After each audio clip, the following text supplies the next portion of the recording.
राज्यातील 15 जिल्ह्यांमध्ये भीषण पाणी टंचाई निर्माण झाली असून 8 ते 9 हजार गावं वाड्यात आणलेल्या आहेत। मात्र सरकारी कागदावर केवळ 2285 गावं आणि वाड्या टंचाईग्रस्त दाखवून 706 टँकर्सद्वारे पुरवठा सुरू आहे। प्रशासकीय जाचकाठीमुळे अनेक गावांचे टँकर प्रस्ताव लाल फितीत अडकलेत। कोयना, जायकवाडी, उजनी यासारख्या प्रमुख धरणांमधला जलसाठा 16 ते 24% आल्यानं परिस्थिती गंभीर आहे। मान्सूनला अजून वेळ असल्यानं तातडीनं ठोस उपाययोजनांची मागणी नागरिकांकडून केली जाते। किरण दाजणे आपल्याला अधिक माहिती देत आहेत। किरण, दुष्काळी परिस्थिती, धरणांचा पाणीसाठा आणि सर्वसामान्यांचं जीवन।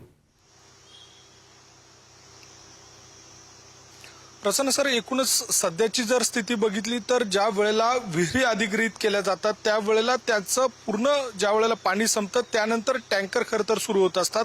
मात्र अनेकदा या सगळ्या प्रशासकीय बाबी जर बघितल्या तर त्यामुळे टँकर जी परिस्थिती आहे ती सुरू करता येत नाही आणि अशा सगळ्या स्थितीमध्ये आत्ताच्या घडीला जे टँकर सुरू आहेत त्याच्या फेऱ्या ज्या सुरू आहेत ते पाहता दुपटीनं अनेक जे गावं आहेत म्हणजेच 2000 जी गावं आता सध्याच्या घडीला गणली जात आहेत ती 4000च्या घरामध्ये असू शकतात अशा स्वरूपाचा एक अंदाज देखील या सगळ्या निमित्तानं वर्तवला जातोय।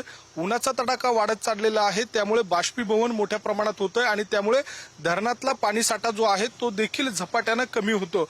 अशा सगळ्या स्थितीमध्ये आता राज्याचा जर विचार केला तर यामध्ये जवळपास 15 ते 24% आत ही सगळी सरासरी आकडेवारी धरणांची आहे। त्यामुळे साधारणपणे 20% हा सरासरी आकडा आपण या सगळ्यामध्ये धरू जर शकलो तर मोठ्या प्रमाणात अजून उन्हाचा तडाखा वाढेल अशा स्वरूपाचा एक अंदाज वर्तवला जातोय। पाऊस लांबणीवर पडण्याची शक्यता वर्तवली जाते।